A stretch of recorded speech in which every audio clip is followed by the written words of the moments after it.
Ассаламу алейкум ва рахматуллахи ва баракатуху, мұсылман бауырлар. Жоқтан бар қылып бізге хидаятты нәсіп еткен, жақсылыққа шақырушы, өзінің сүйген пенделерін бізге жол басшы еткен Аллах табарака ва тағалаға сансыз мақтаулар болсын. Адамзаттың ұстазы, имамдардың төресі, өзі әрі әке, өзі қолбасшы, елбасы, өзі әрі мешіттің имамы бола білген пайғамбарымыз Мұхаммад саллаллаху алейхи уассаламға салауат сәлемдер болсын. Бүгін негізі жалпы көпшілік емес, имам бауырларымызға деген уағыз насихат ет. Бұдан мақсат ол кісілердің осы бұл нәрсені білмейді деген нәрсе емес, бәлки білген нәрсесін есіне түсірсе екен деген бір мағынада отырған бір отырысымыз еді. Білесіздер, халықтың арасында имам болу оңай тірлік емес. Оны көпшілік адам сырттан біле бермес. Ойлайтыны шығар, имам болсаң, әйтеуір бір жерге барасын, жаназасын шығарып бересін, қалтаңда ақша, Құран оқып бересін, қалтаңда ақша, енді рахат өмір сүріп жатыр. Енді негізінде бауырлар, ол сырт көзге ғой. Қазір халықтың арасында да имамдар ондай екен, имамдар мұндай екен деп жаңалдегі ұрандатып жүрген бауырларды да көреміз. Бірақ сол бауырлардың біреуі де имам болшал, анау имам жаман екен, сен жақсы екенсің, кел енді сен имам бол десеңіз қашып кетер еді сол. Бір күнде имам бола алмайды. Имамды мақтағаным емес, бірақ имам мақтағанға арзитын азаматтар, алғы шептегілер олар. Халықпенен етене жұмыс істейтіндер. Халықтың міндетін мойнына алған халық. Олардың әлбетте өзіндік Алланың алдында да, пайғамбардың алдында да міндеті бар. Сол имам болудың әдептерін еске түсіріп, соларға кішкентай ғана тоқталып өтіп кетсем деп отырмын бауырлар. Біріншіден, имамның міндетті түрде ең бірінші әдебі хусны сүлук. Яғни жүріс-тұрыстың, мінездің дұрыс болуы. Халықпен жұмыс істейсіз. Бұл енді тек имам емес әлбетте. Бүкіл адамменен жұмыс істейтінін мамандықтың барлығының талабы осы. Кейбір бауырларымыз мысалы больницада жұмыс істейді. Базарда жұмыс жасайды. Сол жерде жұмыс жасап тұрып, халық ол кісіге бір қандайда бір сауал жауаппен келсе, анау кісі маңдайын тырыстырып, түрін бұзып, осы енді бір керемет бола қалады. Тіпті өзі пол жуып жүрген адам болса да, кейде больницаға барып қалсаңыз, ана пол жуып жүрген әйелге зорға барып әңгімеңіз өтеді ғой. Таңғаласыз. Енді о кісі сонда сол больницаны бастығы болып кетсе, енді танкі мініп басатын шығар бәрімізді. Аллағыдай маңдайына бермегені де сол ма деймін. Түсінемін, халықтың жұмысы ауыр. Қазақта айтады, адамның бір атасы ит дейді. Ол бекер сөз емес ол. Адам иттен жаралған немесе ит адамнан туылған деген сөз емес. Ол деген сөз адамда иттің мінезі бар деген сөз да. Яғни көпшілік қой ол. Біреу жай сөйлейді, біреу келеді да бірден бел ортадан қойып қалады. Біреу сіз кінәлісіз ба, санаспайды. Сен мынандай екенсің дейді, болды. Ол әңгіменің ар жағын білмейді да. Көпшілікпен жұмыс істеген ауыр нәрсе. Кім-де-кім адамменен осы көпшілік халықпен жұмыс істейді, ол кісінің міндеті осы еді. Ал енді дін егесінің, яғни мұсылман адамның халыққа, имамдыққа өтуі, ол енді үлкен нәрсе болады. Сіздің мойныңызда екі жүк бар да. Біріншісі Алланың ақысы, екіншісі сол халықтың ақысы. Екеуінде адалдықпен өтеуіңіз керек болып қалады. Екеуін де. Сол үшін бірінші орында көркем мінез, көркем жүріс-тұрыс керек. Яғни пайғамбарымыздың сүннетіменен тура жүретіндей, ақидаңыз, Құдайға деген сеніміңіз аман болатындай, түрлі жаңалдай алып қашты діни емес, шариғатымызға дұрыс келмейтін нәрселерден барынша тыйылғаныңыз абзал. Кейбір бауырларымыз бар, имамдарымыз, нан табу осы екен дейді. Сөйтеді де, енді ол мешіттер кейде тіркеуден де өтпеген. Бір жаңалдегі сондай әулиелі жердің жанында көрші болып тұрады, немесе өзі сол жерге шырақшы әрі имам болып тұрады да, сөйтеді да ана жерде білгенін істейді. Құдай сақтасын, өзі танымайтын әйелдердің жан-жағын сипалап жүреді, емдеп жүрім деп. Бұл бұлай екен дейді да, бұл атаның алдына келген кезде үйтіңіздер, бүйтіңіздер деп, ол бір ана жерде сәуегей болады. Үйретеді жұртқа, жаңадан табыну түрлерін үйретеді. Мына жерге келген кезде бетіңізді сипап жіберіңіз. Ана жерге келгенде еңкейіп қалу керек. Мына жерге келгенде басыңызды 3 рет жерге ұрасыз. Ана жерде кірпішті алып, мына жаныңыздағын басынан қойып қаласыз деген сияқты сөздер айтады. Негізінде қарасаңыз, ақша үшін жүрген адам. Дін үшін емес. Тіпті енді ақша үшін дегенде қараңызшы, имам адам, ол енді бітеу адам деген сөз емес ол. Жаңалдегі о тамағы бітеу, өзімен өзі жаңалдегі ауаменен демалса, тамақ қарны тоя салатын, су іше салса, соменен 1 жыл бойы басқа су ішпейтін. Жоқ, ақша табу керек, дүние табу керек. Бірақ дүние үшін діннің үстінен секіру керек емес қой. Дүние үшін. Мінез құлықтың да, жүріс-тұрыстың да осы жерде үлкен маңыздылығы бар. Адамдарға осындай имамның имамдыққа өтуі дұрыс емес.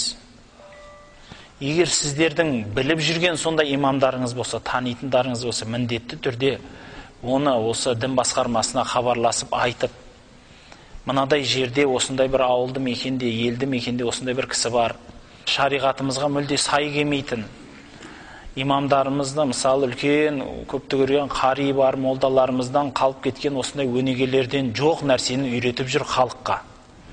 Күндіз имам, кешке жақын иван, жаңалдегі Құдайға деген сенімі жоқ, аузында әкең шешең деген сөз бар, жүріс-тұрыс мінез деген енді керемет. Ана кісі басына сәлде киіп, үстіне шапан кисе адам танымайды. Жанына барып амандасайын десеңіз қолының ұшымен жүреді. Жай ғана қолының ұшын береді, онда да не болмаса сол басын изейді ма, иземей ма кетіп қалады. Дейтін сияқты мінез имамға жарамайды. Ол халықтың қызметіндегі адам бірінші орында діни, сізде жүріс-тұрыс мінез болу керек. Екінші, сізде кәдімгі діни мінез құлық болу керек. Жүріс-тұрыс туралы айтқым келіп отыр бауырлар. Көп дін өкілдерінде байқайсыздар ма? Соның дін ұстанатындығында мінезі білдіріп тұрады соны, жүріс-тұрысы білдіріп тұрады.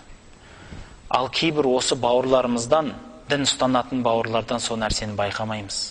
Көлікке отырғанда көліктің дұғасы айтылмайды. Көліктен түсіп атқанда ол айтылмайды.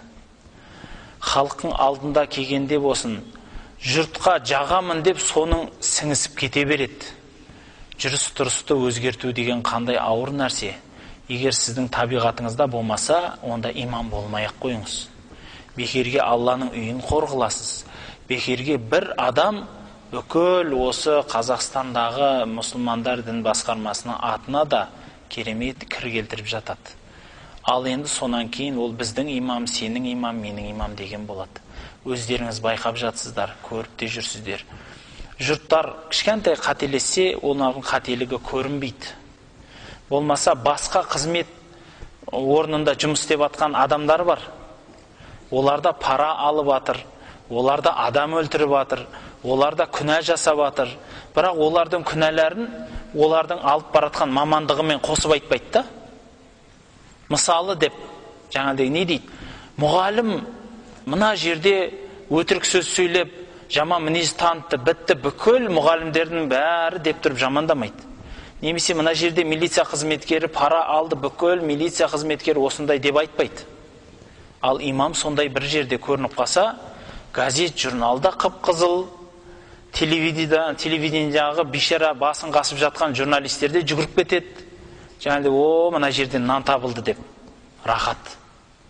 Ол ақиқат па, шындық па, жоқ па, ол кімнің абыройы, кімнің абыройын төгіп жатыр, онымен санаспайды. Оған газетінде пәлен адам оқып сатқаны ғана керек. Ал сол жерде Алланың үйін қорлау, өзінің дәстүрі, ата дәстүрлі дінін қорлау деген нәрсе жоқ. Құдайға деген құрмет те жоқ. Дұрыс, орныменен жазылатын нәрсе бар, бірақ қосып қалтадан шығарып жазу деген үлкен нәрсе ғой. Осындай мысалдар дүниеде, өмірде көптеп болып жатыр. Қатесіз адам жоқ. Рас, біздің мысалы қазір айтып жатырмыз, Қазақстанда имамдарымыз жетіспейді деп әлі де айтудамыз. Өйткені олардың мысалы енді 100% имам десеңіз, соның 50-60% діни мектеп көрмеген. Егер одан көп болмаса. Кәдімгі діни мектеп көрмеген. Көрсе де кішкентай ғана 2 айлық, 3 айлық, 4 айлық курстар оқып жатыр. Ал енді ойлаңызшы, біздің дінімізді 20 жыл оқиды, 40 жыл оқиды. Білесіздер, баяғыда бабаларымыз Бұхараға барып 20 жыл оқыпты, Бұхараға барып 30 жыл оқыпты деп айтатын. Сол кісі кеп ауылға молда болатын. Имамдарымыз қазір 2 ай оқиды. Енді 2 ай не, 20 жыл не? Енді одан не сұрайсыз, айтыңызшы енді сол имамнан. Неге соншалықты ол кісіге мысал сондай үлкен талап қоясыз? Дұрыс, талап қою керек. Бірақ күші жететінше, жеткенінше да кешірімді де болуы білу керек. Және сондай оқып келген азамат та өзін анау армиядан келген жігіт сияқты көкірегін қайтып секіріп жүрудің қажеті де жоқ қой. Осы жас балдар болады, осы армияға барып келеді да, ой, жаңалдегі бір 3 күнге шейін үстіндегі киімін шешпей жүреді. Біздің кейбір емекеңдерде сөйтеді, 2 ай оқуға барып келеді да, тақуа, 1-2 жаттап алған аяттарын қайта-қайта әр жерге барып айтып, осы шапан сәлдесімен бірге ұйықтап, жаңағыдай сөйтіп жүреді. Негізі дін мансап үшін емес, дін атақ үшін емес қой. Дін халықтың қызметі үшін, Аллахтың ризашылығы үшін орындалады. Ол үлкен нүкте еді. Тағы бір нүктеміз білім. Иә, білім имам адамға керек болады. Көп имамдарымыз білімге уақыт бөлмейді, ойлайды. Имамдық деген ол анда-санда пәленше деген ағамыз, түгенше деген ғалым кісі келіп, жаңалдегі аттестация өткізіп кетеді, сол кезде білім ап қаламыз, уағыз айтып кетеді, сол кезде бір нәрсе ап қаламыз, 2 ай, 3 айлық курсқа барып ап қаламыз. Сіз өзіңіз білім іздемейсіз ба? Намаз оқып беріп жатсыз, намаздарыңыздың дәлелімен іздемейсіз ба? Ораза тұтып жатсыз, міне алдыңызда ораза келе жатыр. Рамазан айының бүкіл ережелерін мынадай болады деп жарайды. Сонша хадис жаттай алмаймын, Құран жаттай алмаймын десе, ғалымдардың аттары менен жаттап алаларсыз. Іш болмағанда, мысалы, ең қарапайымы Абу Ханифа мазхабы жарайды. Осы мазхабта қандай кітап авторитет? Мынадай кітап авторитет. Онда сол кітаптан айтылған мәселелерді жайлап жазып алайық деп білетінін адамнан сұрап ізденген абзал емес па? Айтатын болсаңыз одан кейін дәлелмен айтасыз. Яғни мен саған келіп хадисті ашып шашып бере алмаймын. Құранның аятын арабшадан айтып аударып бере алмаймын. Бірақ мен анық білем, мынау кітап авторитет екенін. Ғалымдардың алдында тән алғандығы. Мысал, Хидая кітабы. Кім Хидаяны дұрыс емес дейді, айтыңыздаршы. Мысал, Хидая кітабын 4 мазхаб егелері мынау дұрыс кітап, авторитет кітап дейді. Ханафи мазхабының ғана емес, басқа өзге мазхаб ұстанатындар дейді. Хидая десе, ол өте тамаша кітап, ол шынымен авторитет кітап дейді ол. Оны ешкім өзінің қалтасынан алып келіп жазған жоқ, пайғамбардың сүннеттеріне сүйеніп жаңағы жасалған ижтихат дейді. Яғни ижтихат деген ойлаңыз, мужтахид адамның жазылған еңбектері да оңай емес қой. білім міндетті түрде керек. Өзіңіз үшін оқыңыз. Жұртқа, халыққа қызмет үшін оқыңыз. Күнделікті, күніне бір мезгіл білімге көңіл бөлу керек. Күніге болмаса да уақыт беріңіз. Пайғамбарымыз саллаллаху алейхи ва саллям айтады: Аллахқа ең сүйікті амалдар аз болса да тоқтамайтыны дейді. Аз. Сізге ешкім қатты талап қоймайды.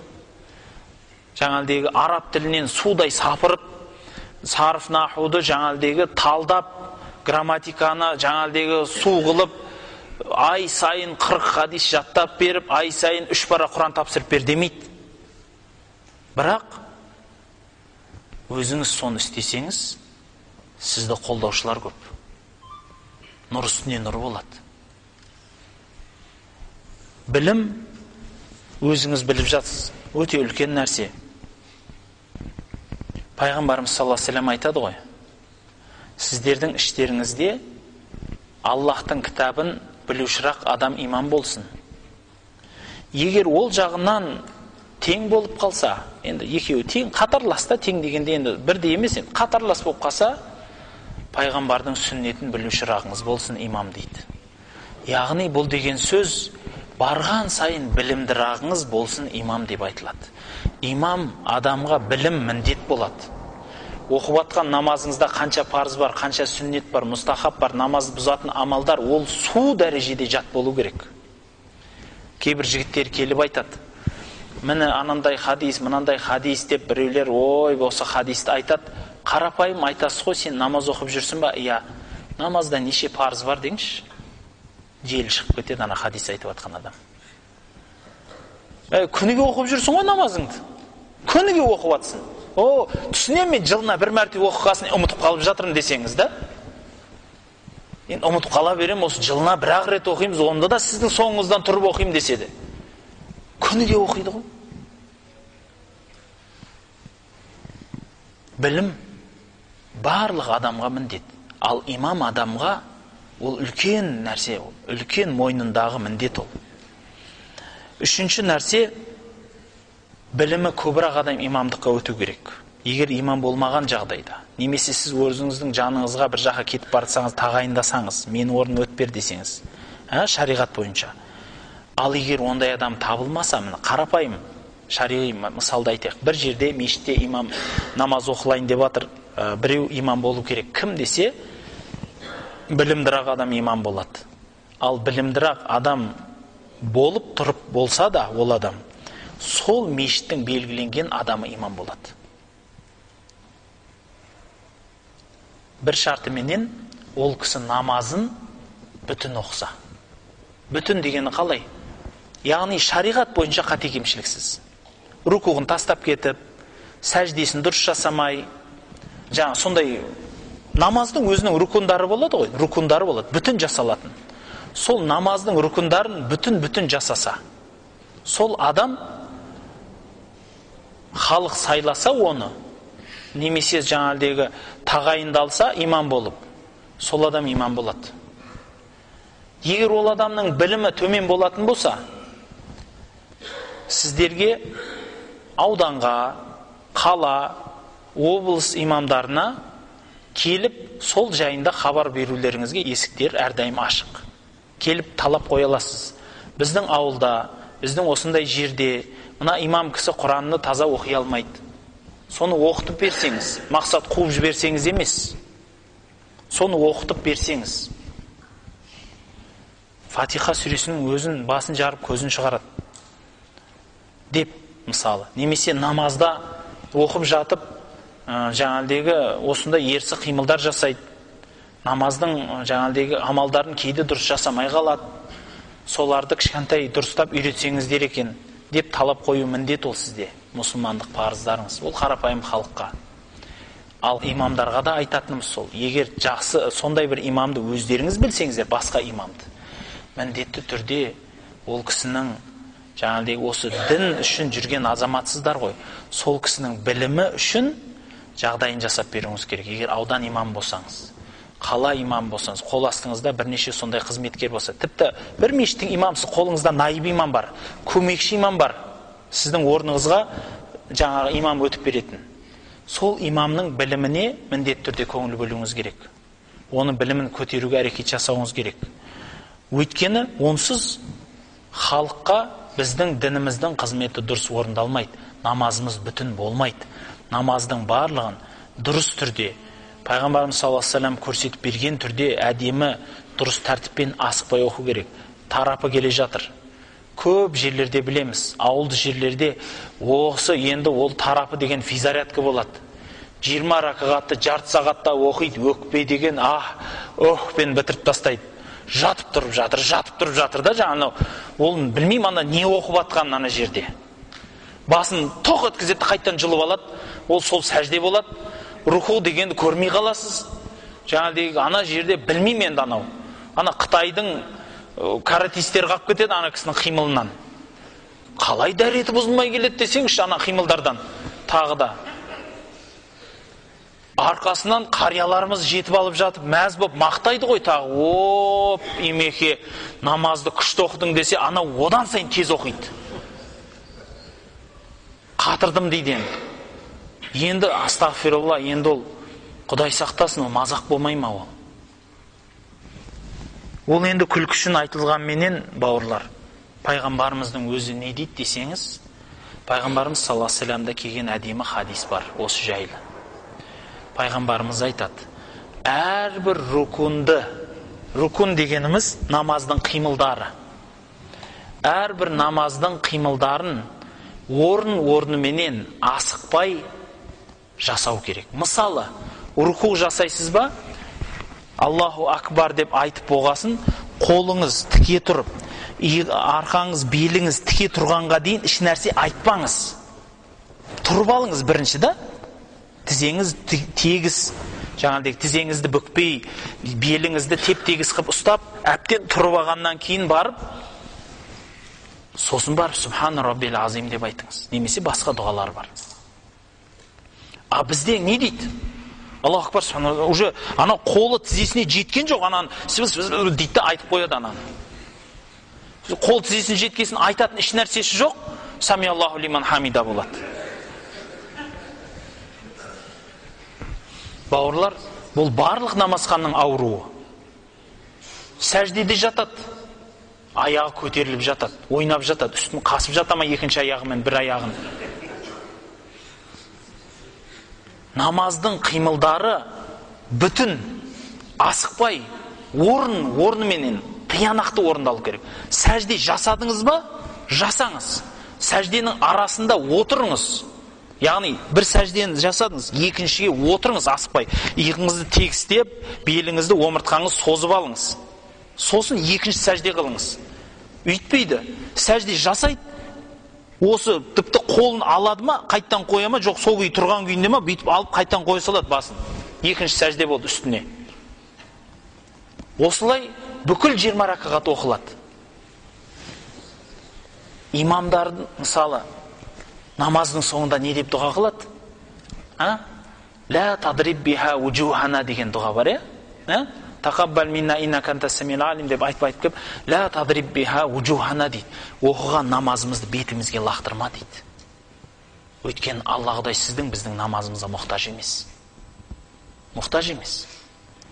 Алла Құдай айтады, 80 жыл намазың мә саған дейді. Не болды сосын? Пайғамбарымыз айтады, ең бірінші сұралатын нәрсе намаз. Ең бірінші сұралатын амал намаз екен. Сол бүтін болса, қалған амалдың бәрі бүтін екен. Яғни садақа, зекет, қажылық, ораза бәрі бүтін болады анаған қарай. Егер ол бүтін болмаса, барлығы сол үй түтін болады. Сіз бір жыл ораза тұтыңыз. Қажылыққа жыл сайын барып келіңіз. Намазыңыз быт-шыт болса, ананың бәрін құртасыз. Енді қабыл емес деп айтпаймын, астағфирулла. Қабылдайтын Аллах қой, Аллах қабыл етсін. Бірақ пайғамбарымыздың осы айтқаны бекер емес. Сіздің амалдарыңыздың нұқсаны бар. бүтін жасаған амалымызға мұқтаж емес Аллах. Ойлаңызшы, сіз бүтін шариғаттың бүкіл заңын сай тура жасасаңыз да Аллах оған мұқтаж емес. Ал сіз қисық-қисық жасағаныңызға неге мұқтаж болады Аллах? Немғұрайды жасағаныңызға Аллахқа сол керек па сонда? Намаз бүтін болу керек. Дәретте, бауырлар, имам адамға әсіресе дәрет қатты керек. 5 уақыт намаз емес тек қана. Имам адамға дәретке өте мұқият болу керек, бауырлар. Ұялмаңыз, дәретіңіз бұзылса, намазыңызды тоқтай қалыңыз да артыңыздағы адам сүйреп тұрғызып кетіңіз. Себебін айтайын, артыңызда 20 адам тұрса, бүкіл 20 адамның ертең қияметте менің намазымды бер деп сұрайғанын көресіз сосын. Түсінесіз ба? Егер намазыңызды дұрыс емес оқысаңыз, дәретіңіз болмай ма, дәретіңіз қисық болып па? Намазыңыз қисық болып. Сол артыңызда тұрған бүкіл жамағат етіңізден ұстайды, ей, тоқта дейді, менің намазым мында қабыл болмай жатыр. Сенің соңынан тұрып оқығанмын, әкел маған дейді. Өзіміздің намазымызды бүтіндей алмаймыз, сонда енді артымыздағы жамағаттың намазын бүтіндейсіз әлі. Білесіз ба сіз соны? Абу Зарға пайғамбарымыз айтады. Бір күні Мадинадан жорыққа кетіп баратқанда Абу Зар деген бір сахаба қалып баратыр екен, бір шаруалармен. Бірақ пайғамбарымыз сол Мадинаға көзі соғыр Умму Мактум деген бір сахабаны өзінің орнына орынбасар етіп тастап кетіп баратыр. Сөйтсе ана Абу Зар айтады, менің көзім көреді, өзім елді бір ауылдың биімін, неге маған сол Мадинаны басқаруды уақытша тастамайсың өзінің орныңа деген кезде пайғамбарымыз құлағынан тартады әлі кісінің. Ей Абу Зар, бұл аманат дейді. Орындасаң сауап болады, құтыласың дейді. Орындамасаң дозақ болады дейді. Пайғамбарымыз айтады, бір адам 10 адамға бастық болса дейді, 10 адамға бастық болса, қиямет күні Сират көпірінде сол бастық тұрады, жанында 10 адам ризашылығын бергенше ана көпір сілкінеді дейді. Әрбір адамнан жекелеп ризашылық сұратады. Ойламаңыз сіз, мен біреуге бастық болып қалдым, бітті ісініп кебініп қалдым деп. Сол адамның барлығының жекелеп ризашылығын сұратады. Оңай емес қой. Дәрет бабына келгім келетіні, бауырлар, қараңыздар. Дәреттің әрбір ағзасы, қол, жүз, аяқ артығымен жуылса, яғни шынтаққа шейін деп айтасыз, шынтақтың үстіне шығарыңыз. Имамсыз сіз. Неге екенін айтайын ба?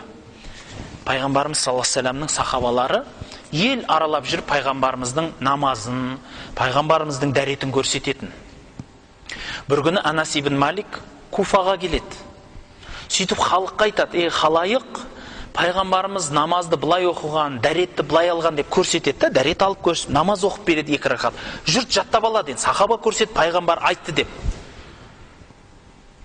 Сөйтіп, енді келесі намазға шейін бір кісі енді о кісінің жанына қарап тұр, не істейді екен деп.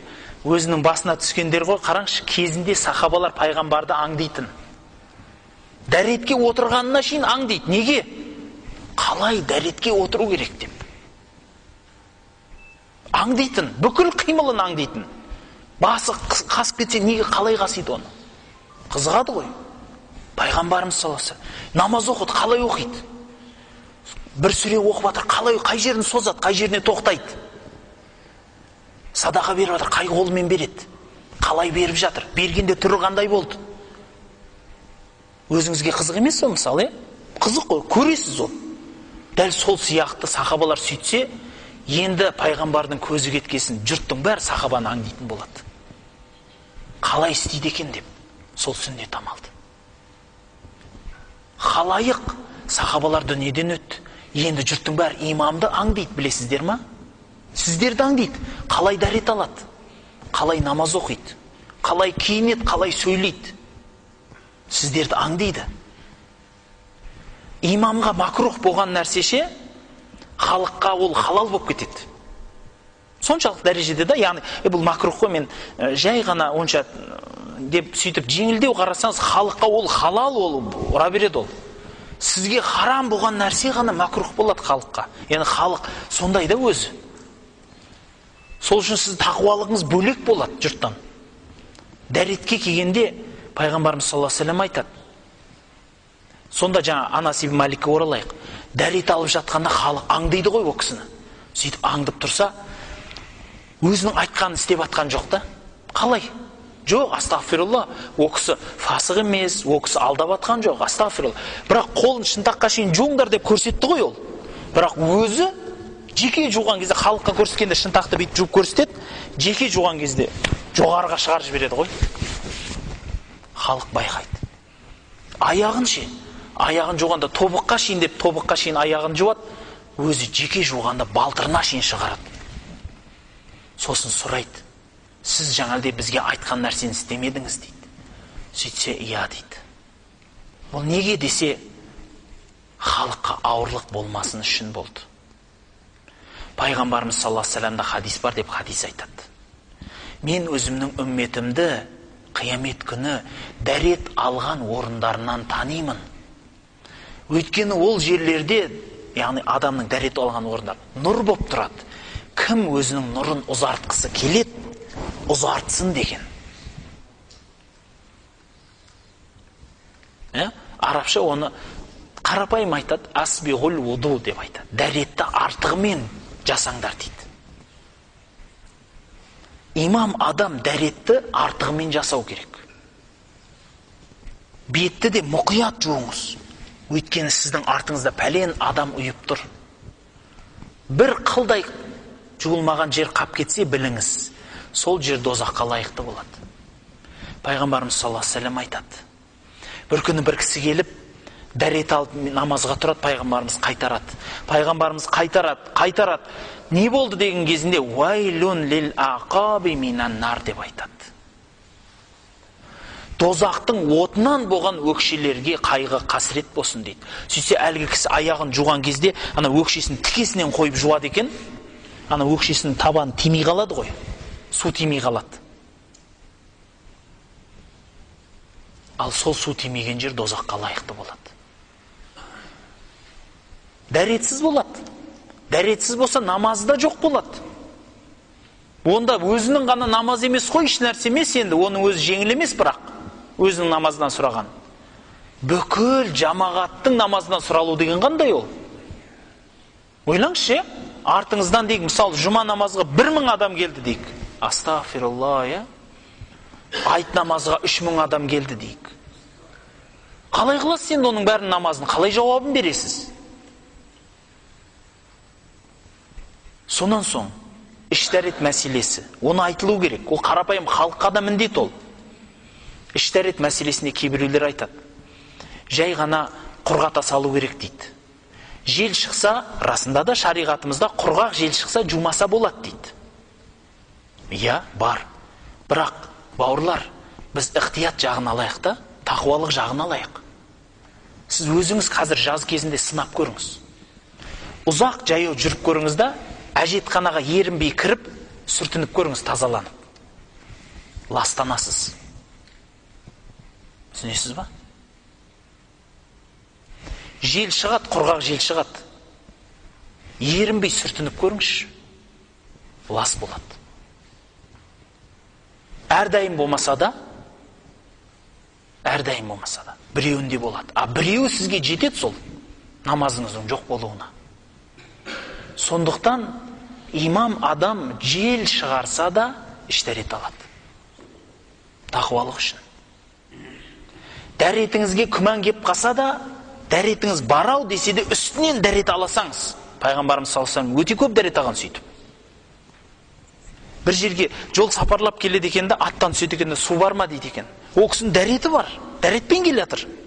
Бірақ түседі де қайтадан үстіне, қайтадан жуынып дәрет ала салады. Бұл әдет сізде болу керек, құрметті имам мырза. Сіздің дәретіңіз 100% мықты болу керек. 100%. Дәретті асықпай, мұқият, сол үшін намазға ерте келу керек. Ерте уақыт дайындалу керек. Имам адамдар, көп жақсы көрем, бір жігіттер бар, имамдар бар. Намаз уақытынан 40 минут бұрын телефонына не қойып қояды? Қоңырау қойып қояды. 40 минут, 1 сағат бұрын барады, Сөйтіп неге онша десем, дәрет алады сонша уақыт бұрын. Асықпай дәреті бар ол кісінің, қысылмай. Сонда да дәрет алады басынан. Жақсылап, мұқияттап. Жауапкершілік қой, қараңызшы. Халықтың намазына деген жауапкершілік. Өзінің жаны үшін жауапкершілік бірінші орында, білесіз ба? Бүкіл дүниеңіз күйеді ғой. Ол барлық халыққа айтылады. Халайық, дәреттеріңізді абайлаңыздар. Аяқ жуасыз ба, саусақтарыңыздың арасын дұрыстап жуыңыз. Өкшелеріңіз тиген жерлерді қайта-қайта, көзіңізден таса болған жерлерді қолыңызбен өтіңіз. Қол жуғанда да, жүзіңізді жуғанда да.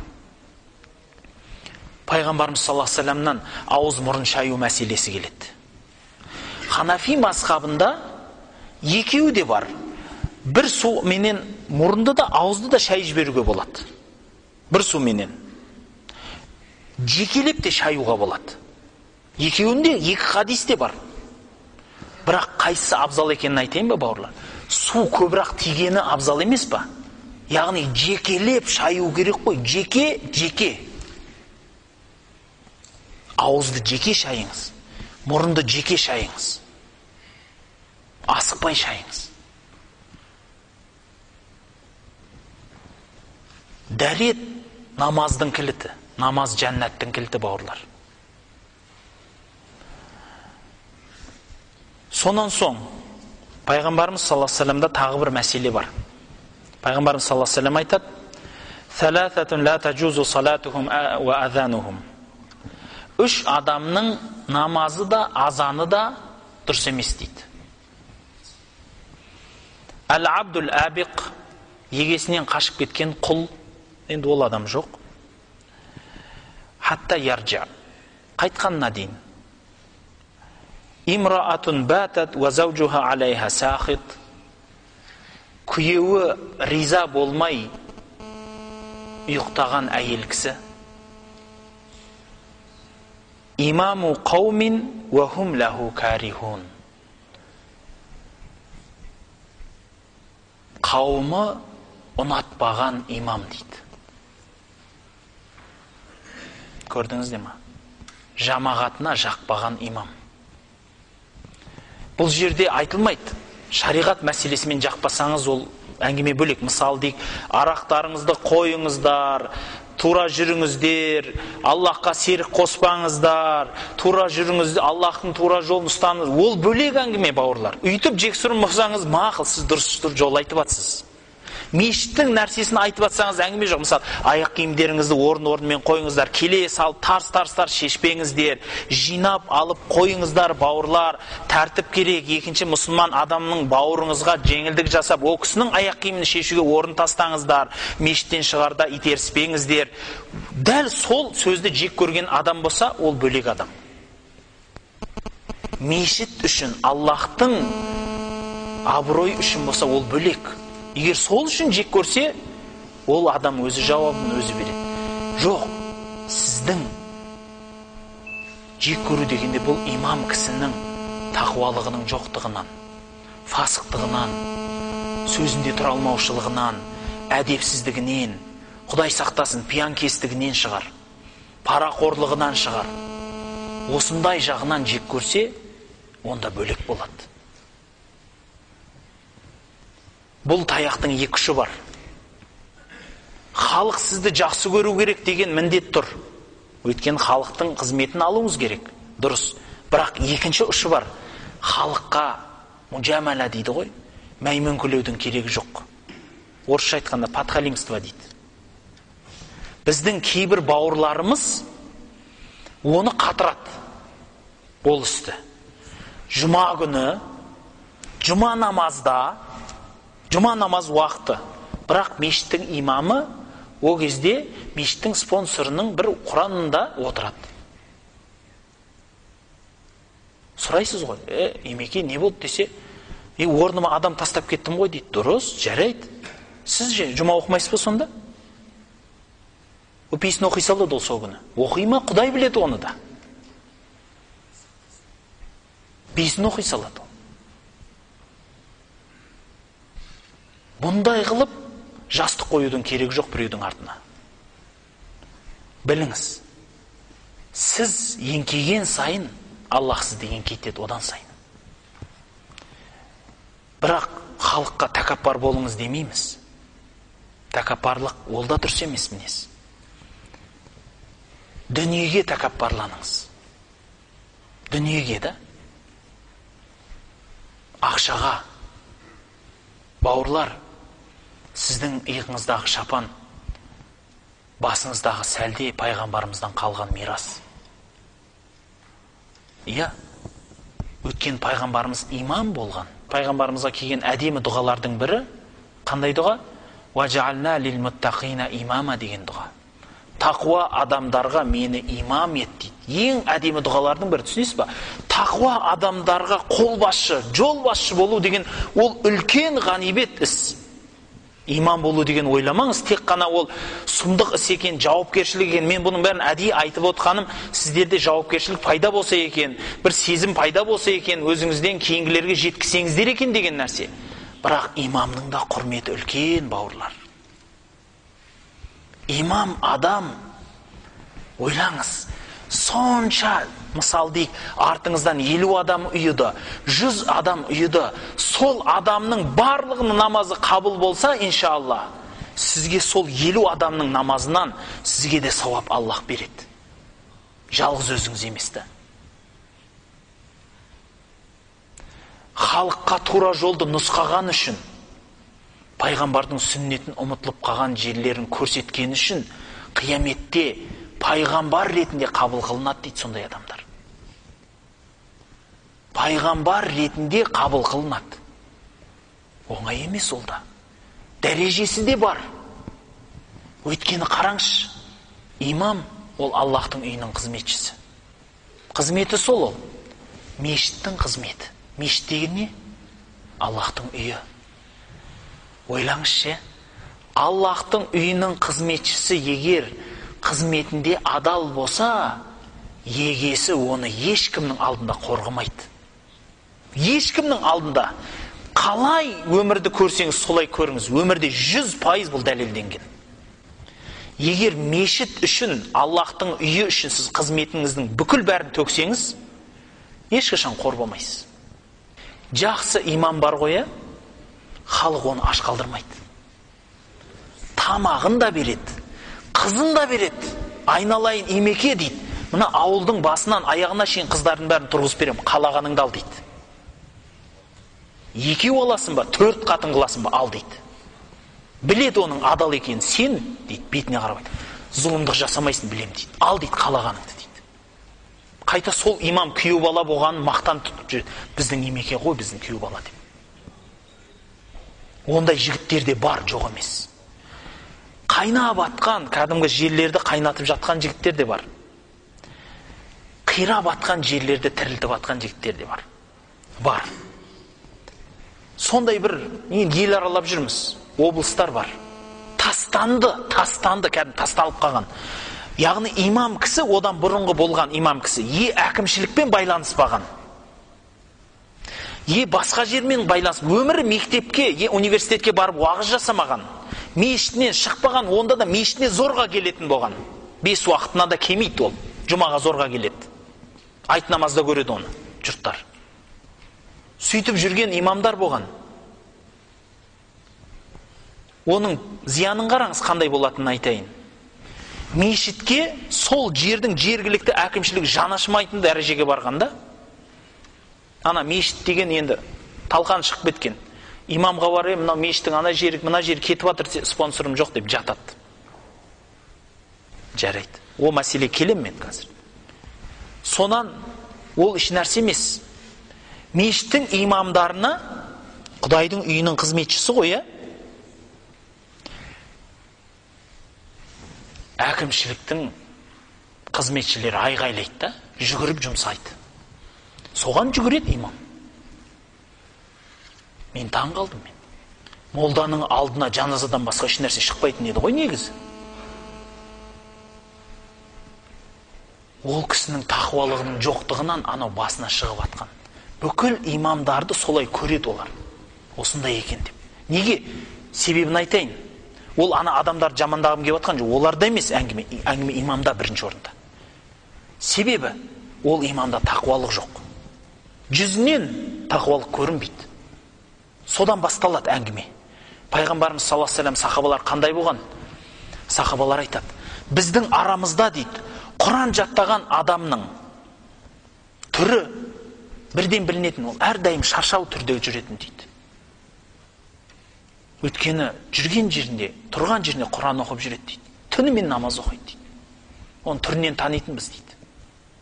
Қари екен, Құран жаттаған адам екендігін дейді. Білесіздер ме, халық дана. Ол қандай қып келетіні сондай бір сыры бар. Енді ол бір сопылық туралы әңгіме айтты дерсіздер. Қалай айтсаңыз өзіңіз білесіз, өмірде сынаңыз, сенбесеңіз. Сынаңыз, өз басыңызбен сынаңыз.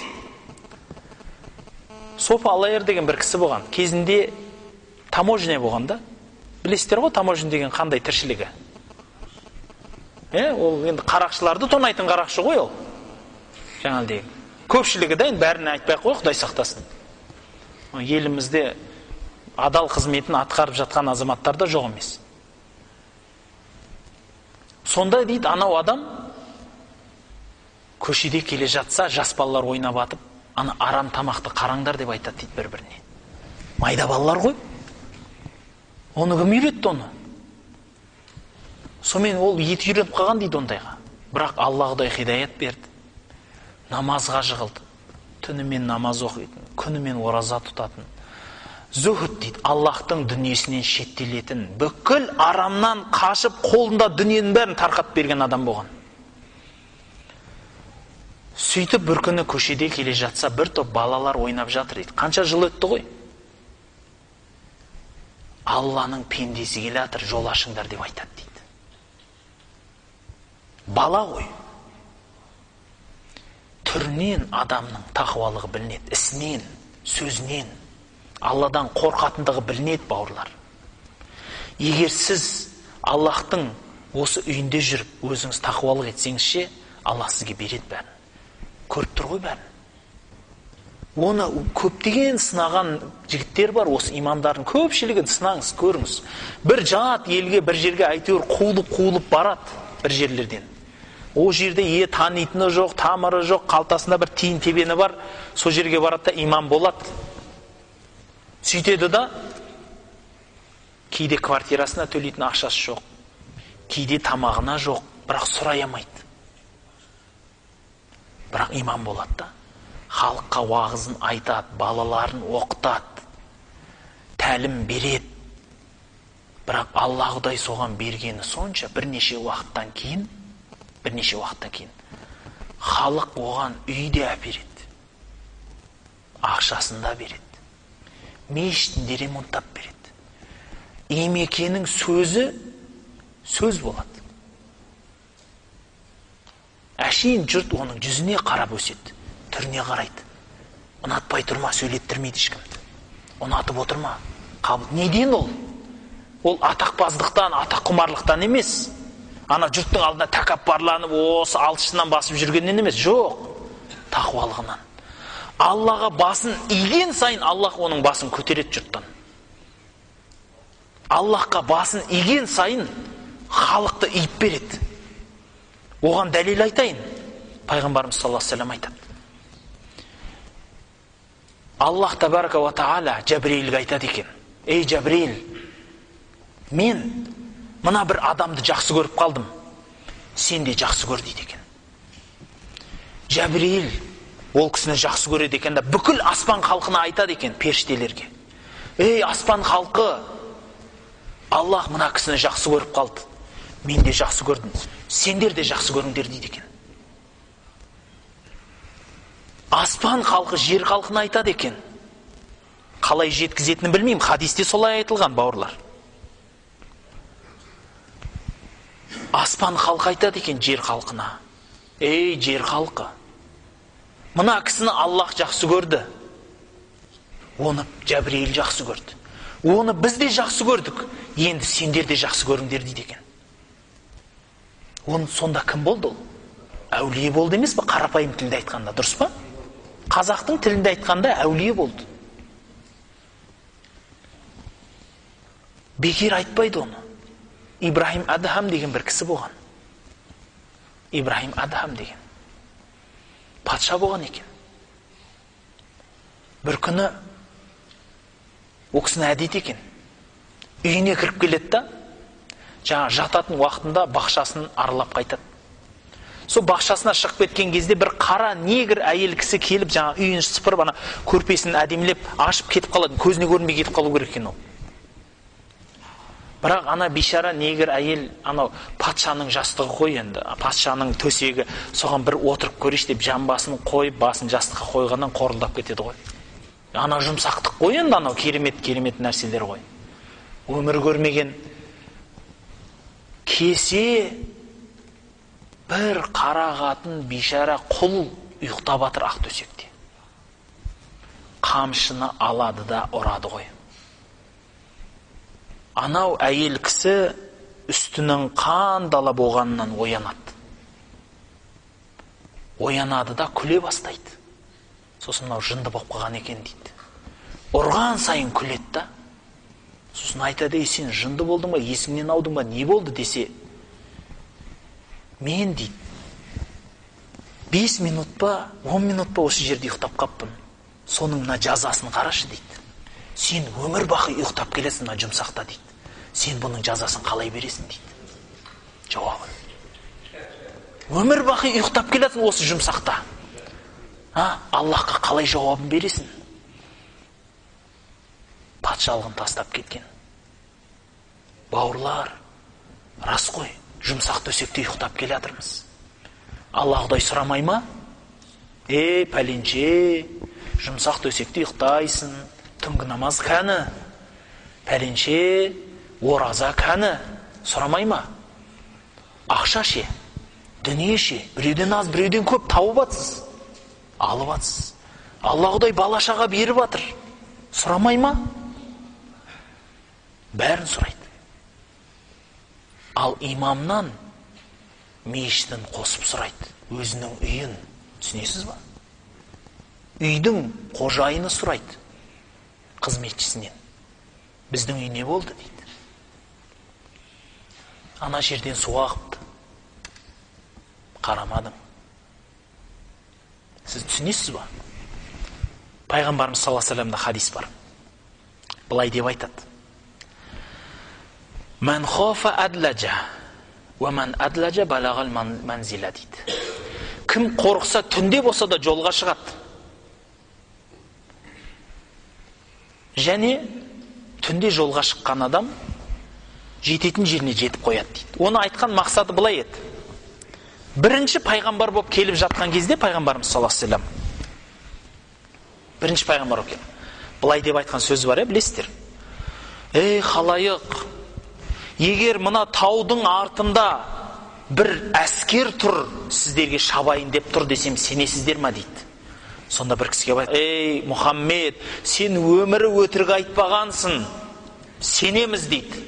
Неге жинадың дегенде, онда біліңдерші, мына таудың артында қауіп тұр дегенімдей, сіздер осы күндеріңізге зар болып қаласыздар, қиямет келе жатыр, қиямет. Бәріңіз өлесіздер, жауап бересіздер, қиямет келе жатыр, мен сіздерден соны сақтау үшін айтып жатырмын дегенде, бекерді айтыпсың дейді. Қорқытады да, қияметпен қорқытып жатыр. Кім қорықса, сосын айтады, түнде болса да жолға шығады. Яғни мына жерде жау шабайын деп тұр десе, баяғы жаугершілік заманда жау осы таң ата шабатын ғой, жұрт тәтті ұйқыда кезінде. Сол үшін түнделетіп жолға шығып кетеді дейді ол адам, таңға қалмай. А жау келсе, мына жерде ешкім жоқ қой, ол уақытта жау шабам дегенше, ол жететін жеріне жетіп алады деген сол еді. Оны неге айттым? Кімде-кім Аллахтан қорықса, ертерек қимылдайды. Сіз Алланың үйінде қызметшісіз. Бір терезе сынды ма, кімнің терезесі сынды? Қорықпайсыз ба? Қалай ұйқыңыз тыныш? Қалай тыныш ұйықтайсыз бар? Мешіттің үстінен су ақты. Қалай тыныш ұйықтайсыз? Сіз ғой қызметшісіз соны. Сұралмайсыз ба? Бауырлар, бұл қызмет ауыр қызмет. Оны түсінген адам бар, түсінбеген адам бар. Біреулер бұны түсінбейді, өзінше жамандайды, ақыл айтады. Оны орындау қиын. Бірақ өзбекте мақал бар.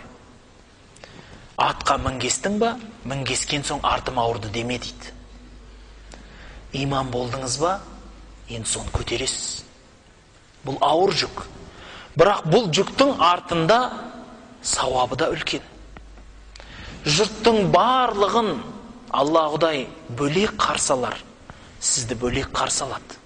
Егер қызметін адал етіп дүниеден өтсеңіз, Алланың ризалығын тауып дүниеден өтсеңіз, Алла нәсіп етсін әлбетте осыны. Қандай үлкен нәрсе десеңізші. Ондай имамдар дүниеден көп өтті, білесіздер ма? Халық әлгінге шейін олардың атын айтады. Пәленше деген имам бар еді, түгенше деген қари бар еді. Не деген үлкен кісі еді деп. Білесіздер, Алланың үйінің киелілігі бар. Алла өзі сақтайтындығы. Бір киелілігі піл уақиғасы. Каабаны қалай қылды? Абраха деген залым патша келіп пілменен басам дегенде, пайғамбарымыз Мұхаммад саллаллаху алейхи вассаламның аталары не деді? Бұл Алланың үйі, оның қорғаушысы бар деді. Өйткені өзінің шамасы жоқ қой. Алла Құдай қорғады. Сол сияқты мына Алланың үйінің де қорғаушысы бар. Ойламаңыз, сіз оңай нәрсе емес бұл. Ойламаңыз, сіз құрметсіздік қылу нәрсесі бұл оңай деп. Бұл Алланың үйі бұл. Бұл оңайлықпен кетпейді. Алла Құдайдың алдында сұралады бұл нәрсе. Бұл Алланың үйіне кірген адам мысықтай кіру керек, мысықтай шығу керек. Бір мысал айтайын, өмірде болған уақиға. Мына Қарқаралы деген жерде орыстың ақ патшасы 5 шіркеу салдырады. Одан мақсат қазақты шоқындырсам дейді. Шоқындырсам дейді. Сол заманда Құнанбай сынды тағы да 2-3 би болады. Солардың басы қосылып отырып сөйлеседі. Не істесек болады бұны? Патшаға қарсы шығамайды. Әскерде жоқ ондай. Мешіт салайық деп Құнанбай мешіт салады. Әлі бар соның мешіті. Құнанбай мешіт салады. Қазір сол Құнанбайдың мешіті барда тұрды әлі. Анау 5 шіркеу жоқ. Қай жерде екенін де білмейді халық. Қарсаңызшы. 5 шіркеу жоқ түбі. Сол бір мешіттің қызметі қандай болған, Халыққа нұр берген қызмет қой ол. Халыққа нұр болған. Шырақ болған. Ана алай-дүлей теңізде маяк болып тұрған мешіт қой, тура жолды көрсетіп. Сол мешітті Қызыл патшаның заманында біздің қазақ ақымақтар құртамыз дейді. Сөйтіп төбесіне бір ақымақ шығып, ана айды алам дейді. Сөйтіп төбесіндегі айды итеріп жүріп, өзі аймен бірге құлап өледі біріншісі. Төбеден құлайды. Оны көріп тұр адамдар. Сонда да бұйрық береді, ана жақ дейді болмаса құртамағасын. Содан жан-жағындағы шарбақтарын, жыңғылды, анау-мынауды, отынды алып келіп жағам деп жатып, бір адам өзі жаны өледі сол жерде. Мешіт жанбай қалады. Содан кейін қашып кетеді аналар.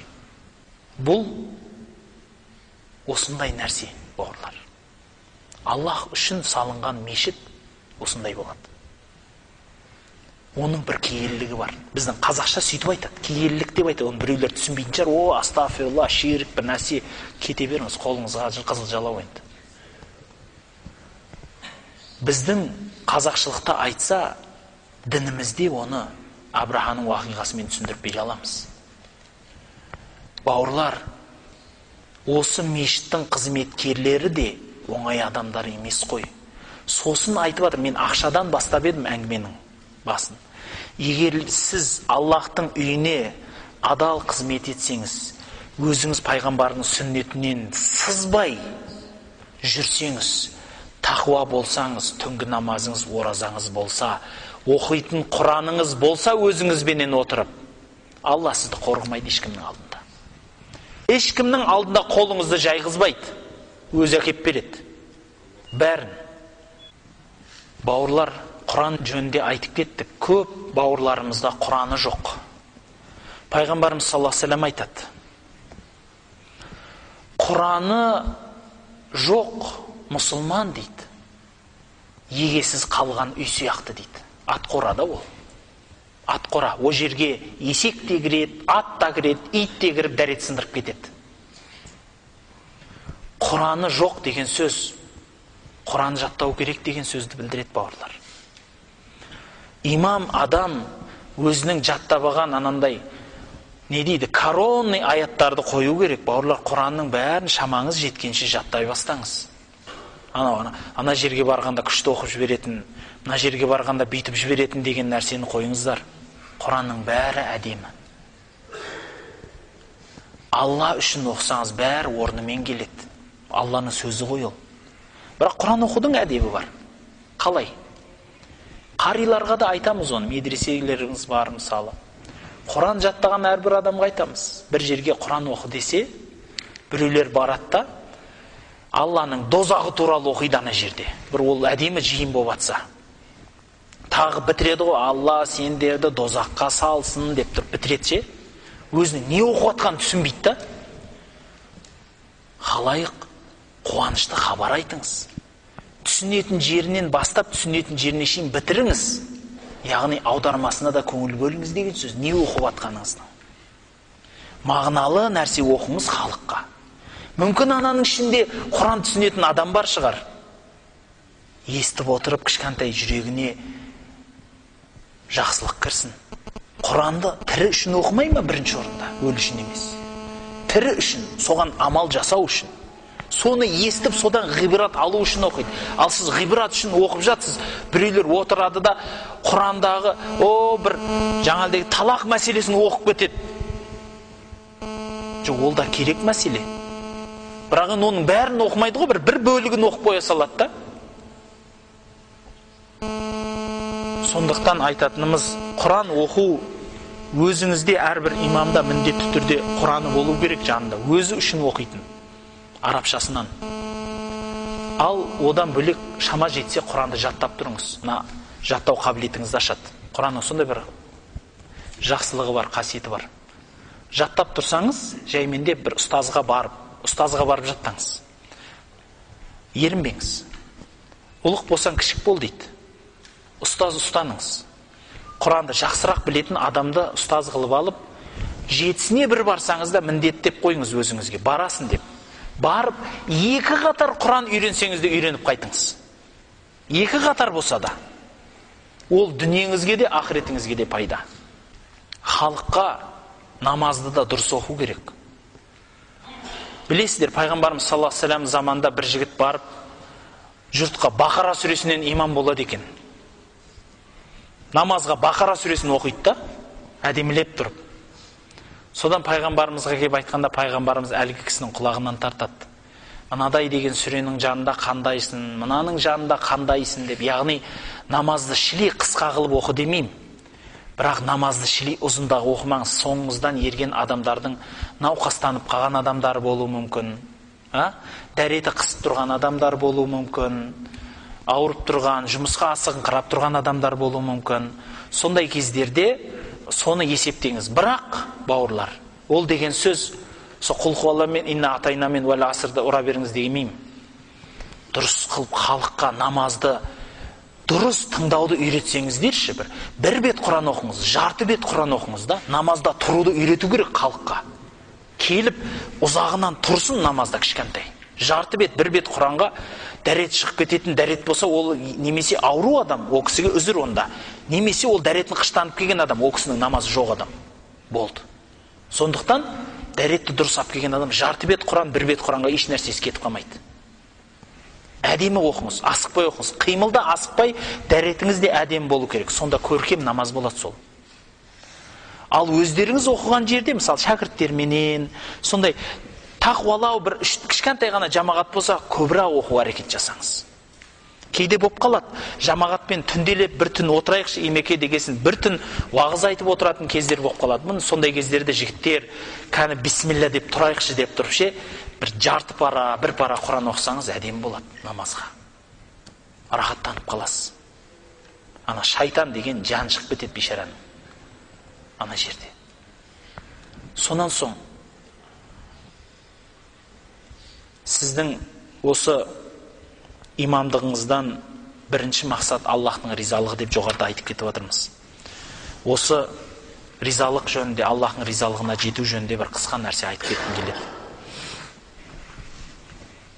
Біріншіден, Аллах мына дүниені бәрімізді құлшылық үшін жаратты. Сіз де біз де құлмыз. Ал сіз Алланың қызметінде жүрген құл болғаннан кейін екі есе құлсыз да. Сондықтан жұрттан сол жағынан абзалда болуыңыз керек. Міне ризашылық қайда жатыр. Адамның ризашылығы мен Алланың ризашылығы тұрғанда, Алланың ризашылығын іздеңіз. Алла Құдай қорғымайды сізді. Біліп алыңыз. Сосын имамдықтың бірнеше сырлары бар. Имам болсаңыз, өзіңіздің жеке шәкіртіңіз болсын, бала оқытыңыз. Жеке өзіңіз, ұстаз жалдап емес. Ұстаз оқыта берсін. Өзіңіздің жеке шәкіртіңіз болсын. Жеке, біреу емес әлбетте. Шәкірт тәрбиелеңіз. Молданы молда қылатын шәкірт деген бар, біліп алыңыз. Ол ауылды жерлерге әсіресе айтылатын нәрсе. Кейбір ауылды жерлер бар, 50 түтін, 100 түтін үйлері бар. Сол жерге барғанда имекеңдер айтады, тіршілігім жоқ деп жатады. Әркімнің жаназасы менің құдайысын аңдып. Бала оқытсаңыз, халайық, жамағатыңыз көбейет мешітте. Жамағат көбейсе мешітте тіршілікте болады деген сөз ол. Сіздің шайпылыңызда шешіледі деген сөз. Сондықтан бала оқытуды ешқашан тастамаңыз. Және бірінші соған уақыт бөліңіз. Мысал дейік, сіз қатты бір шұғыл тірлігіңіз бар. Бірақ сонда да сабаққа келіп кетіңіз. Сабақ беріп алмасаңыз да шәкірттерді үйретіңіз соған. Ол міндетті түрде болады. Сондай тәрбие болады. Мысалы, ұстаздарымыз сөйтіп үйретеді. Енді біз демалыссыз оқыған кездеріміз болды, демалыс күні жоқ деп. Ұстаздарымыз айтады, мысалы, бір кісі болатын дейді. Ұстазына сабаққа барады екен. Уақыт-уақытымен да. Бір күні демалыс екен. Күннің бір уақытында. Мысалы, күніге таңғы сағат 7-де барады да сабаққа. Бірақ жұма күні дейік, ол кісі демалыс. Бірақ сонда да сағат 7-де келіп, ұстаздың есігінің алдында тұрып кетеді екен әлгі шәкірт. Сосын ұстазы бір күні сұрап айтыпты, бүгін сабақ жоқ қой, неге келіп жүрсің депті. Сөйтсе, нәпсімді тәрбиелеп жүрмін депті. Себебі бір күн кемей қалса, анау нәпсі шайтан семіреді ғой. Ертең де кемей қалады, аргүнде кемей қал деп айтып. Соны әдеттендіргеннен кейін нәпсі соған толығымен үйренеді. Сол үшін жігіттерге, мысалы, кішкентай балаларға сабақ беруді тоқтатпаңыз. Ақырын жүріп анықпас, еңбегін кетпес далаға, ұстаздық қылған жалықпас үйретуден балаға дейді. Жалықпаңыз, үйретіңіз. Не білесіз соны? Мұғалім сәніне сабақ берсеңіз жетеді сол. Ертең өзіңіз білмейсіз. Біреу кеп тұрады. Әкім, біреу милицияның бастығы, біреу жаңағы үлкен ғалым кісі басын иіп кеп тұрады. Молдеке, сіз мені ұстазым едіңіз деп. Сіз оған әшейін әліппен үйреткенсіз.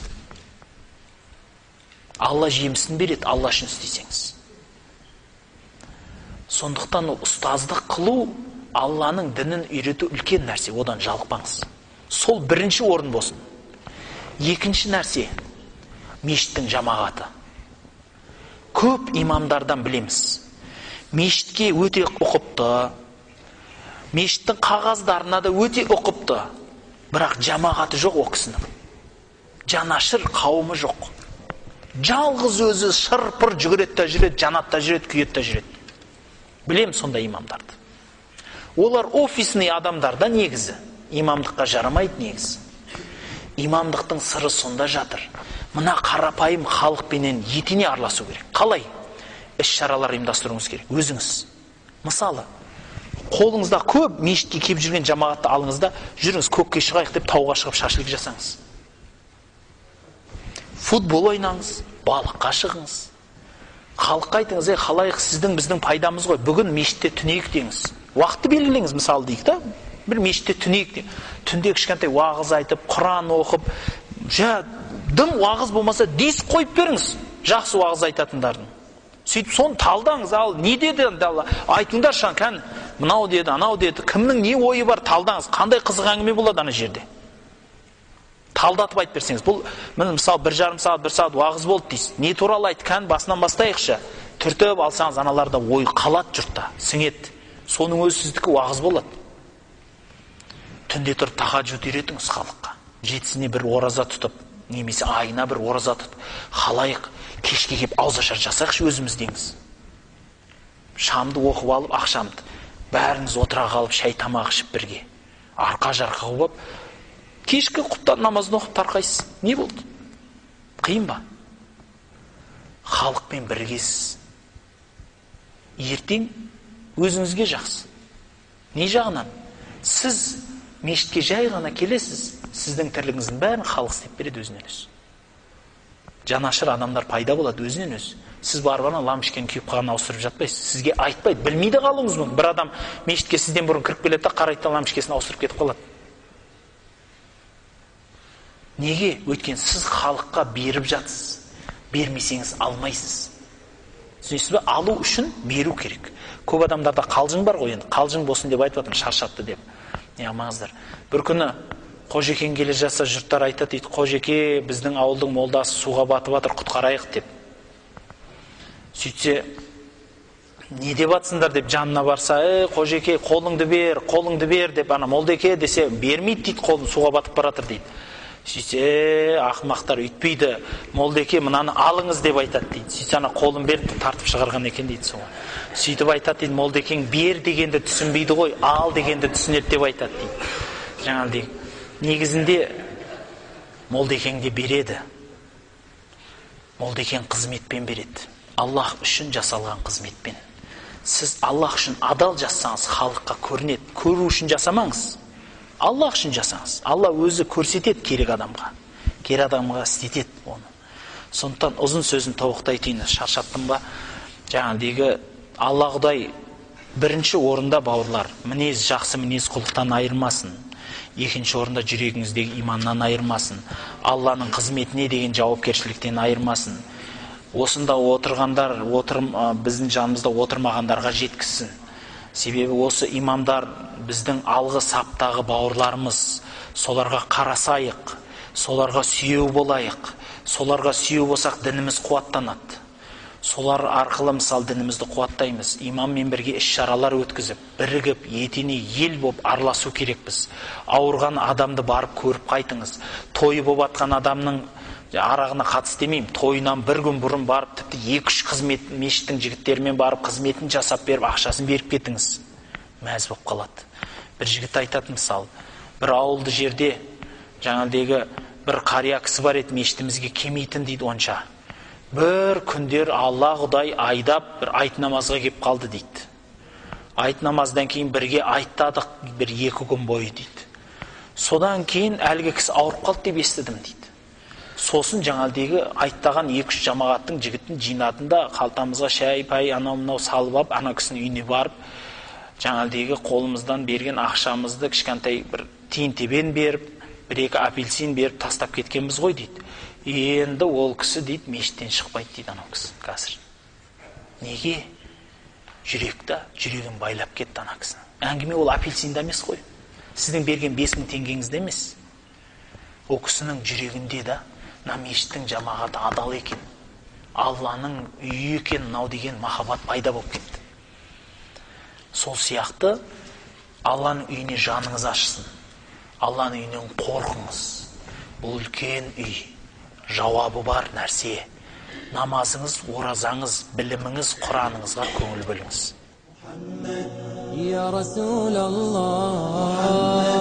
Ya Habiballah, Ya Rasulallah, Ya Habiballah, Ya Nabiyallah, Muhammad, Ya Rasulallah, Muhammad. Саусаққа сақина тағудың үкімі қалай? Сақина тағуға келетін болсақ, Пайғамбарымыз саллаллаху алейхи ва саллямда хадис бар. Bir адам мешітке кіріп келіп, алтын жүзік тағып келіпті. Пайғамбарымыз саллаллаху алейхи ва саллям келіп айтады: "Ей халайық, не болды сіздерге? Мен сіздерге мына 2 нәрсені еркекке арам еттім ғой. Біреуі жібек мата, біреуі алтын" деп айтқан екен. Содан әлгі кісі алтынын халқын көзінше шешіп алып қалтасына салып кетеді. Ертеңіне мыс жүзік тағып келеді. Пайғамбарымыз айтады: халайық, не болды сіздерге? Мен сіздерден христиандардың белгілерін көріп тұрмын дейді. Содан енді қазір мешіт құрылысымен айналысып жатқан адамдарға да айтып кеткім келеді: ана мешіттің күмбезін сап-сары қылып мыс сияқты қылып бояу деген енді шли көркем бола бермейді. Сонан соң не болды сіздерге деп осы христиан нәрсесін айттыңыздар мысқа ұқсап дегеннен кейін ол кісі мыс жүзігін қолына шешіп тастайды.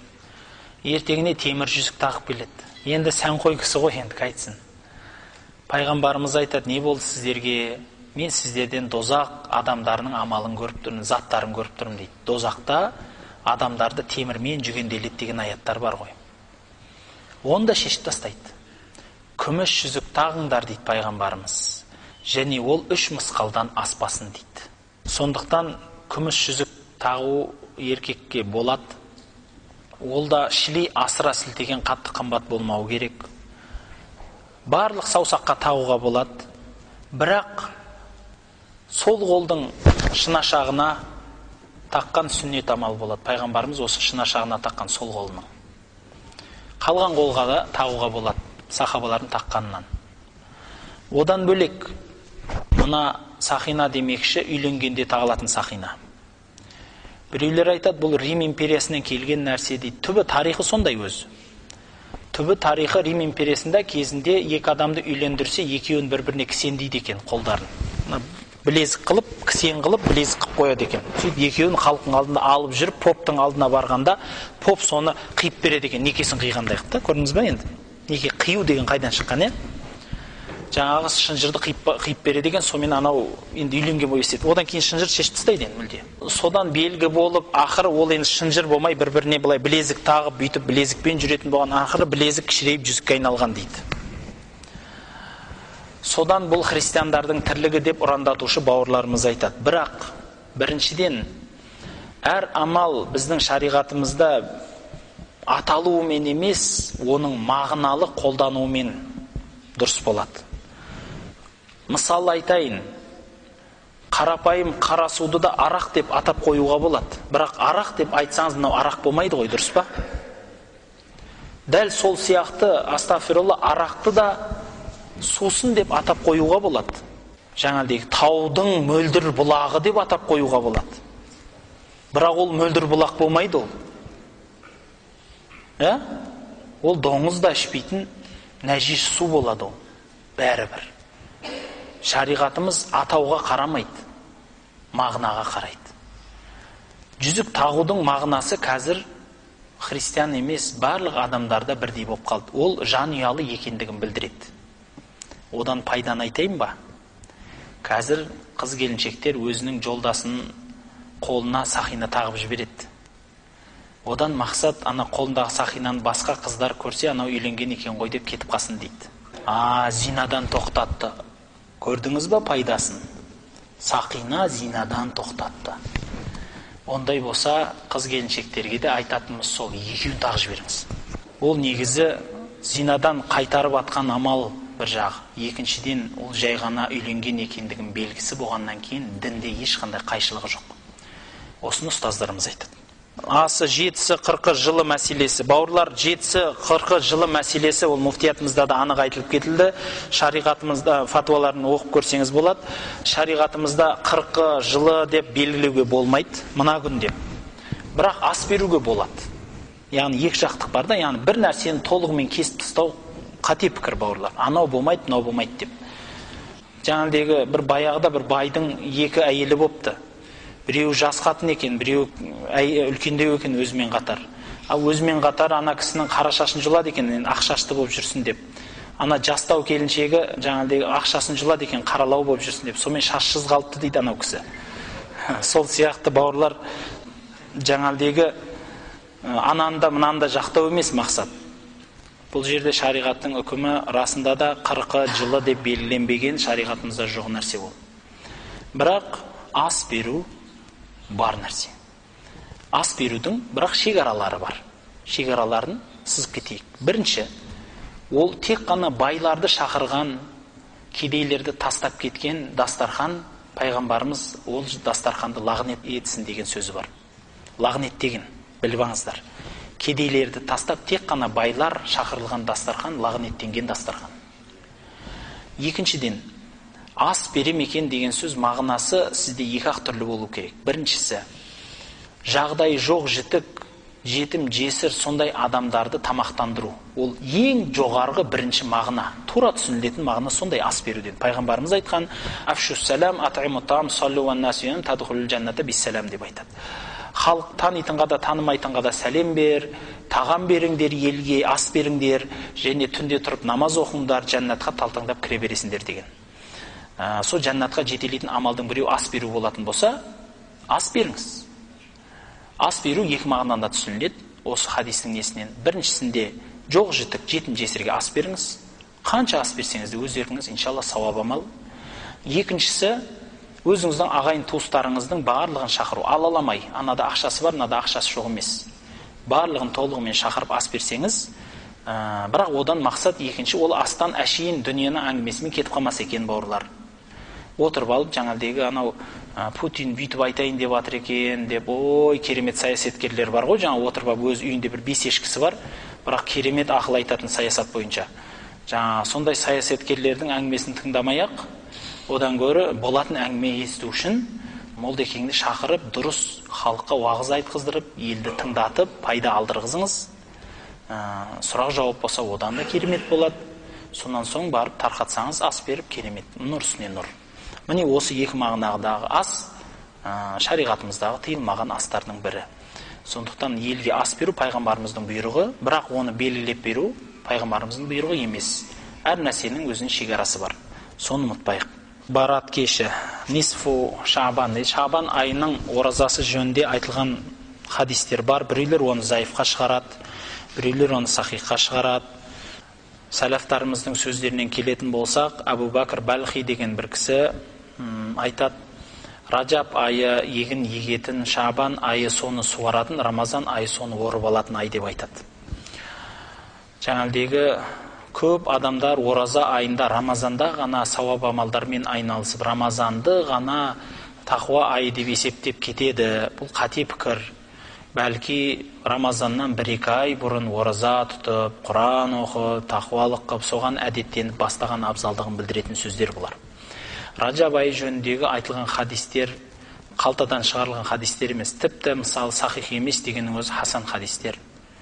Хасан хадис ішінде сахих хадистер. Хаким деген кісі мысалы Абу Дауд келгенде, Абу Даудтың өзі де, Термизидің өзі де бұл кейбір хадистерін осы мағынадағы сахих деген. Жинап алғанда барат деп ат қойылып кеткен ғой халықта. Рамазан айының ортасындағы кеш, ол жамағатпен өткізетін кеш емес. Мен маман ретінде айтам. Жеке өзіңіз отырып, Алла Құдайды еске түсіріп, қанша ғибадат қылам десеңіз де бисмилля, өз еркіңіз. Және Шабан айында қанша ораза тұтсаңыз, сонша үлкен нәрсе. Пайғамбарымыздан келген Айша анамыздың хадистері бар, білесіздер. Айша анамыздан келген пайғамбарымыз саллаллаху алейхи хадистері бар. Пайғамбарымыз барлық айда ораза тұтатын, бірақ Рамазаннан басқа айларда, және Шабан айы сияқты тұта алмайтын бәрібір. Шабан айында өте көп тұтатын деген сөздері бар. Сол үшін Шабан айын үлкен ораза айына, жаңа көп нәпіл оразалар айына айналдырған өте жақсы нәрсе. Сосын лотерея билеті мәселесі, енді ол сіздерге имамдар да айтып жүрген шығар, басқалар да айтып жүрген шығар, бауырлар. Лотерея билеті негізінде ол анық пайғамбарымыз саллаллаху алейхи қайтарылған арам нәрсе. Тарауих намазының арасында да мынадай деген белгіленген зікір тасбих жоқ. Оны тек қана осыны 3 рет айтсын, 5 рет айтсын дегенде жоқ. Оны ғалымдарымыз халық бекер отырмасын деп шығарған. Дәл сол айтылған Субхана зил мүлки вәл малакут дұғалары Ибн Касирде де, Табариде де, тәфсирлерде келген сөздер бар. Ол сөздер бар да, сөздер жағынан, бірақ тек қана осы жерде қолдансын деген жері жоқ. Біріншіден енді сөздің қате еместігін айтқым келіп отыр. Ол жерде ешкім ширк сөздер айтып отқан жоқ. Алла Құдайды мақтап отыр. Енді жұрттар білмеймін, енді әмин дегенде де өлеңдететін жігіттерді естігенмін мен. Неше түрлі қылып хорменен кәдімгі алдына тұрып қолыңызды бүйтіңіз кеп кетеді жаңағыдай. Әдемілеп айтқан кезде. Біреу жіңішке, біреу жуан қылып тұрып, о деген кезде бір әдемі шығады өзі. Негізі енді дәл үйтіп кететін болсақ, бір-бірімізді біраз жерге апарамыз. Алланың зікірін айтуды кекету қате. Алланы мақтап атқан адамды тем более. Бірақ осыны айту фарз деп айту да қате. Осы міндет деп айту да қате. Сол үшін біз биыл Кентауда сондай нәрсе бастамақшымыз, иншалла жасайтын шығармыз. 5 уақыт таравихтың 5-еуіне де хадис айтамыз деп отырмыз. Пайғамбарымыз саллаллаху алейхи вассаламнан келген хадистер, биыл Бухари жылы деп белгілейміз. Бухариден хадис айтамыз, келесі Муслим, осылай кете береді. 11 кітап бар екен. 11 кітаптан осылай кеткенше 11 жылда бірақ айналады екен Бухари. Оған дейін жан несіп. 5 таравихта 5 хадис айтылса, бір Рамазанда 150 хадис айтылады екен жобада. Өте тамаша нәрсе деп ойлаймын. Онда бидат дейтін шығар, енді мейлі, иншалла көрерміз. Халыққа пайда үшін айтылған нәрсе, халық бекер отырғанда хадисті тыңдас үшін айтылған нәрсе, ол бидат емес. Арақтан кодирование дұрыс па дейді. Қалай жұмсақ айтсақ екен. Біріншіден, арақ ішкен адамға о кісінің нәпсісінің өзі себепкер. Егер ол өзім қоям демесе, о кісіге білмеймін енді кодирование дейма, бүкіл үстіне компьютерді тігіп қойсаңыз да іше береді ол адам. Одан бөлек ана молданың барлығын алып келіп дем салдырғызсаңыз да іше береді ол адам. Аллах да өзінің басына маңдайына бермегесін. Ол бір. Екіншіден, мүмкін кодирование деген нәрсені мен білмейді екенмін. Егер ол гипноз болатын болса, жақсы емес ол нәрсе. Шариғатымызда ол сиқырдың інісі деп аталынады. Ол жақсы нәрсе емес, шариғатымыз оған қарсы. Егер гипноз болса, кодирование деген егер дәрі екпе арқылы ексе, мен анығын түсініп отырған жоқпын, мысалы. Екпе арқылы егетін болса, ол бөлек әңгіме болады. Немесе молдаға барып имамға дем салдырса, ол да дұрыс әңгіме болады. Бірақ жаңағыдай айтып отырмын ғой, Алла Құдай маңдайына бермесе, ол еңбегіңіздің бәрі зая кетеді. Көлікте, автобуста намаз оқу мәселесіне келсек, егер жеке көлік болатын болса, көліктің ішінде отырып сіз намаз оқуыңыз қиын болады. Тек қана сыртта намаз оқитындай жағдай болмаса, мысалы сырт боран болып тұр да, сол кезде сиғаныңызша оқыңқырайсыз. Онда да дарурат тубихул махдурат бабынан. Негізінде пайғамбарымыз саллаллаху алейхи вассаламнан келген хадистерге сүйенсеңіз, Айша анамыз айтады, пайғамбарымыз нәфілді, басқан сүннет намаздарын аттың үстінде оқитын, бірақ парызда міндетті түрде түсіп оқитын деген хадисі бар. Сондықтан көліктің ішінде оқу дұрыс емес деп айтады ғалымдарымыз. Осы хадиске бола. Енді дұрыс деген сөздер бар. Ол зарурат бабынан келеді. Яғни зару тірлік үшін. Ол қалай? Мысал дейсіз, общественный транспортта кетіп баратсыз. Автобуста ұзақ жолдасыз, сапарда. Сіз енді тоқтатып кешіріңіз деп оқи алмасаңыз. Немесе ол кісілер жаңалдегі тоқтайтын орындарға тоқтамаса, онда мәселе бөлек болады. Онда амал жоқ оқисыз. Бірақ, егер тоқтайтын жер болса, тамаққа тоқтайды бәрібір. Бір адам дәрет сындырам десе, бәрібір тоқтайды. Сондай кездерде 2 минут, 3 минутта, сапардағы адам сүннетте оқымайды ғой, дұрыс па? Жай намазыңыз жанында жүрсе, тез дәрет алып, су болса, су болмаса таяммум соғып, парыз намазды өтеп жібергеніңіз абзал болады. Тек қана зарурат жағынан, яғни безвыходный дейді ғой. Ең соңғы вариантта ғана автобуста намаз оқи аласыз. Пойызда, самолетте болса, самолетте енді анық бір келкі ғалымдардың жауабы бар, оқыла береді намаз. Қыбла қаяқа болса, сондай қарап, жауалап. Ал пойызда ғалымдарда намаз оқылады, бірақ тұрып оқылу, ишарамен оқу және ишарасыз оқуда талас бар. Ғалымдардың біраз айтады, пайғамбарымыз саллаллаху алейхи уассаламда бүкіл амалдар орындалу керек, үзірсіз ғана, қатты үзір келгенде ғана о кісі ишарамен оқи алады. Ол үзір ауру болған кезде, басқа болған кезде деп айтты. Сол арқылы пойызда да тұрып оқуды абзал көреді. Қатты шайқалады, көп пойыздар, қатты жылдам жүру мүмкін. Сондай кездерде отырып оқысаңыз болады. Дегенмен тоқтаған кездерді күтіп, тұрып оқығаныңыз абзалырақ болады. يا رب لك الحمد كما ينبغي لجلال وجهك وعظيم سلطانك يا رب لك الحمد كما ينبغي لجلال وجهك وعظيم سلطانك اللهم صل على محمد وآله وصحبه وسلم. Ya Allah'ım, barlıq bilip bilmegen ülkende kişide günahlarımızı keşirgeysin. Bizde ata-analarımızın günahlarını keşirgeysin. Rabbim bizde şükür etуші pendelerden kılıp,